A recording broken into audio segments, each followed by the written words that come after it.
I'm Jessica the Museum Guide, and today I'm taking you on a tour of London's strangest museums. Today, we are going to explore 12 of the strangest museums in the capital. There are hundreds of museums in London, and there are definitely more that belong on this list, so leave a comment below and let me know which ones I missed for a part 2 in the future. At number 12 on our list, we have God's Own Junkyard.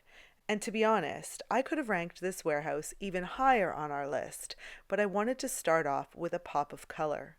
This is one of the most delightful places in London, and like many entries on our list, it's certainly not a typical museum.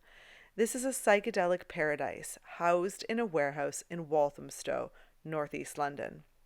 The late owner, Chris Bracey, aka the Neon Man, was a Soho neon bender, making signs for strip clubs and bars in the 80s and 90s. Hollywood location scouts and set decorators saw his work, and he was soon hired to make neon props for big directors such as Stanley Kubrick, Tim Burton, and Christopher Nolan. He founded this warehouse space and filled it with an eclectic mix of salvaged signs, reclaimed neon, old movie props, and retro displays. You'll also find neon art made of old pieces and found objects, circus props, and so much more, and a lot of it is for sale. Sadly, Bracey passed away in 2014, but his legacy lives on. In the grey London winter, or summer, let's be honest, come and get a dose of neon sunshine. There are a lot of great breweries nearby, as well as a cafe on site. And best of all, admission is free. Number 11 is the Anaesthesia Heritage Centre.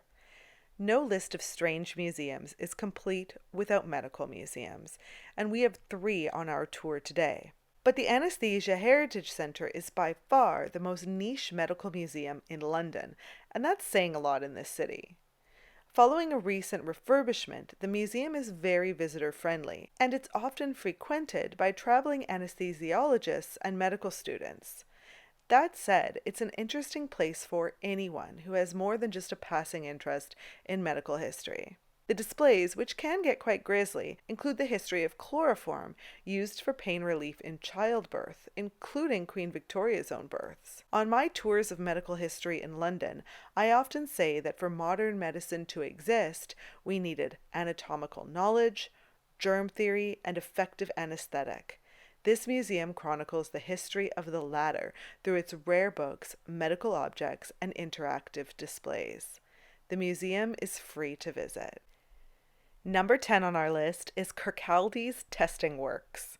It's easy to walk past this unassuming building on Southwark Road without suspecting the magic and chaos that lies within. This is a purpose-built building designed to house this monster, the Kirkaldy machine. David Kirkaldy designed this single-acting hydraulic machine with a load capacity of 1,000,000 pounds at 6,700 psi in 1874. It was used for testing torsion, shear, and crushing capacity. Kirkaldy, who was born in Dundee, Scotland, was troubled by the horrors of bridge collapses and industrial accidents that were increasingly becoming common in the mid-19th century. He was inspired to create a solution that could test the new materials that were flooding the market during the late Industrial Revolution. Here you can see his famous motto, "Facts, not opinions," over the door. Kirkaldy tested material for Joseph Bazalgette's 1887 Hammersmith Bridge across the Thames, and he achieved international acclaim in 1880 after the Tay Bridge collapse, which killed 59 passengers. He tested samples from the collapsed bridge and conclusively showed exactly how its wrought iron tie bars failed. Depending on the day that you visit, you can see the different machines in action and even try your own hand testing materials like I did with this parachute cord.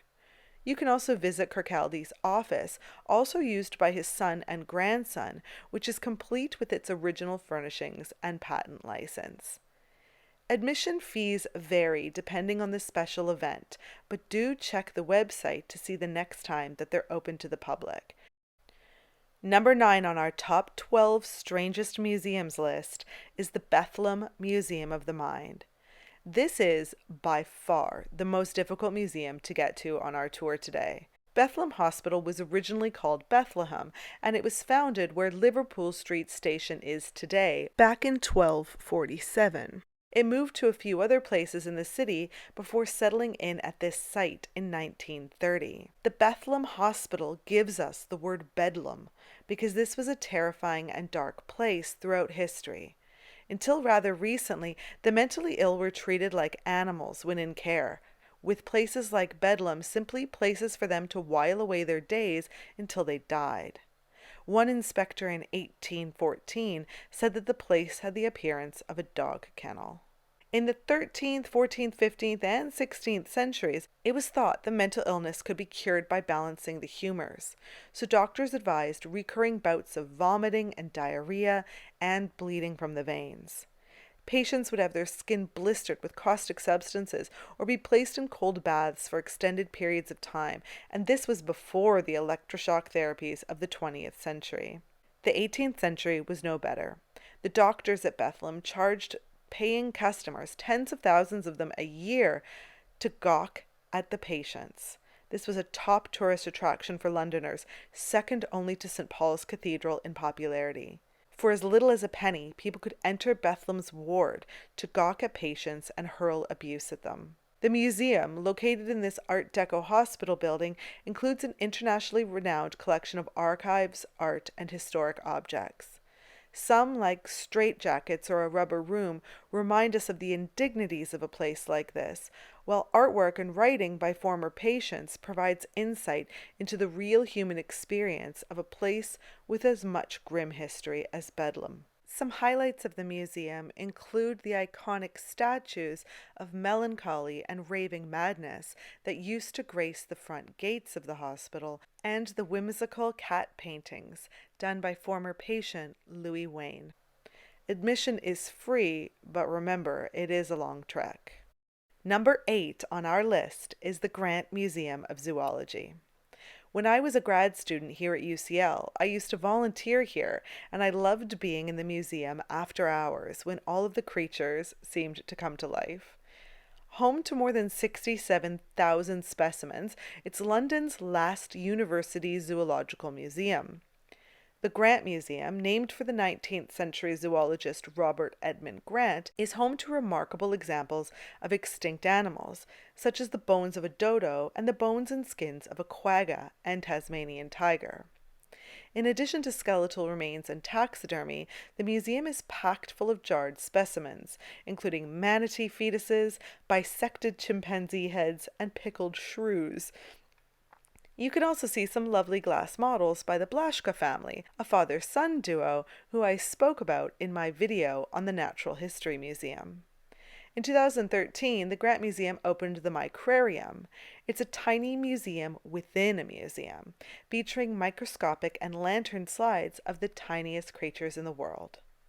Most famous of all, though, for all you weird museum lovers, is the Jar of Moles. It even has its own Twitter account. And believe it or not, this is not the last jar of moles we'll visit on our tour today. Museums are wild. Admission to the Grant Museum is free. Make sure you leave me a comment and let me know the strangest museum you've ever been to. You know I want to know. Number 7 on our list is the Museum of Freemasonry in Covent Garden. For an ancient secret society shrouded in mystery and conspiracy theories, the Freemasons' Hall in London is remarkably open about their rituals, artifacts, and memorabilia. Or at least, they want us to think they are. Freemasons are avid archivists. Like the anesthesiologists who have a passion for chronicling their own history, the museum features a lot of well-curated displays, including the Royal Grand Master's throne. It was made in 1791 for the Prince of Wales, who later became King George IV. Personally, I think this Oddfellows mask is one of the strangest items on the tour, and it's definitely one of the creepiest. So let me know in the comments section below if you were interested in seeing a video just about the strangest objects in London's different museums. In addition to this fantastic free museum, the Freemasons Hall also offers regular free guided tours throughout this Art Deco building, answering all of your burning questions you've ever had about Freemasonry. They won't teach you the secret handshake, though. Like it or not, Freemasonry is woven into the fabric of modern British society, and this is a fascinating place to learn more. From one secretive society to another, number 6 on our list is the Magic Circle Museum. Of all the experiences I had filming this tour, visiting the Magic Circle Museum was the most fun. That's because the museum isn't regularly open to the public. You must visit for a scheduled event that includes 2 magic shows, and it was a blast. The museum contains a lot of fun artifacts, including the shoes that Dynamo wore when he walked across the Thames, the first book written in English about magic over 400 years ago, and lots of Sooty memorabilia. By the way, Sooty is the first stuffed toy to join the Magic Circle. He is officially a member. And so is King Charles III. He was inaugurated in 1975 after performing a cup and ball trick for the prestigious committee. In addition to the museum, which is housed in the basement, there are also a lot of cool artifacts displayed throughout the entire building. As a former curatorial assistant, I really appreciate how they are all presented. Admission to the museum is included when you book certain events and magic shows, so check their website for upcoming events. Number 5 on our list is the House of Dreams. Museums can evoke strong emotions, anger, glee, even boredom, but somewhere like the House of Dreams can also evoke nostalgia and self-reflection. This museum, which you are meant to explore and experience without the distraction of your phone and does not allow filming or photos, becomes a deeply personal and moving experience. This museum/art project was started back in 1998 by late artist Donald Jones and Stephen Wright, who continues the magic today along with his new husband Michael. They carry on the work of the House of Dreams Museum, which is part home, part gallery, and most importantly, a personal record. The topics on display range from the silly to the philosophical, death, sickness, and the absurdity of life paired with wonder and beauty, all in a technicolor explosion. Every inch of the house is decorated with a mosaic of global influences that chronicles Wright's life and passions, with special influence from Mexico and India, places where he feels a special affinity. This really is an example of the expression, feast your eyes. Every single inch you look at is covered with dolls, false teeth, used wigs, old toys, wills, letters, and photographs collected from all over the world. Thankfully, this magical place has been bestowed to the National Trust, so when Wright and Michael pass away, their House of Dreams will live on. The House of Dreams is usually only open once per month, about 8 months of the year, and the cost is £12 per adult. Pre-booking is necessary. Pushing the limits on the definition of museum, we have number 4 on our list, Novelty Automation. Part art gallery and part museum, part arcade, and 100% fun and bizarre, this small museum is tucked away in the back streets of Holborn. But this offbeat museum is actually more of an amusement arcade. It's filled with satirical game machines, all constructed by cartoonist and engineer Tim Hunkin. He makes a lot of them by hand, including an interactive divorce machine, the My Nuke personal nuclear reactor, a housing ladder slot machine, and a, quote, small hadron collider. Here's my husband testing his nerve against a vicious, snarling dog, and then taking a holiday without ever leaving the comfort of the sofa. I'm getting my foot checked out by a stern chiropodist. Entry is free, though it's a few pounds to play each of the games. You can play every game for £26, a good value in my opinion, to play around with some of the most bizarre, one-of-a-kind art that you'll find in London. At number 3, we have the Old Operating Theatre, which is the third and final medical museum on our list, and it's one of the most beloved in the country, if not the world. The quaint Old Operating Theatre Museum and Herb Garret is located near the southeast corner of London Bridge. This little museum is housed in the attic of the early 18th century church of the Old St. Thomas's Hospital. Starting in 1822, the attic was used for early surgery, mostly amputations, and they installed great glass skylights here for the best lighting. The original timber-framed herb garret is a wonderful place to poke around. It was once used to dry and store herbs for patients' medicines. Don't rush into the operating theater. Make sure you take some time here to admire the tinctures, herbs, and medicines. Not to mention the leeches for bloodletting. Now this is the oldest surviving surgical theater in Europe, and this setup predates the use of anesthetics and antiseptics. Here you can see me back during my master's degree volunteering to be the patient for a demonstration of amputation on the wooden operating table. I'd love to do a longer video about the grim and terrifying world of Victorian surgery, so let me know if you were interested in the comment section below. See, in the photo, I'm in pretty good spirits, but I wouldn't have been if I was actually having a surgery here. That's because the patient on the operating table would have been fully awake, maybe given some leather or a bit of wood to bite down on, and often held down by strong assistants. As we already learned, anesthetics weren't yet in use. Here, hanging on this hook, we can see a relatively clean surgeon's frock coat. However, this is not historically accurate. According to a contemporary here at the operating theater, the actual jackets were, quote, stiff and stinking with pus and blood. In fact, the filthier the coat, the more respected the surgeon. I could say so much more about this wonderful museum, so let me know if you're interested in a longer video just on the old operating theater and the history of surgery. Admission is £7.50 per adult, and it's worth every penny. The penultimate museum on our list, coming in at number 2, is Dennis Seaver's house. Like the House of Dreams, Dennis Seaver's house does not allow photography or videos. Again, this is to help you fully immerse yourself into the experience and not be distracted by trying to get the best selfie or take the best photo. The museum was started by Dennis Seavers in 1979.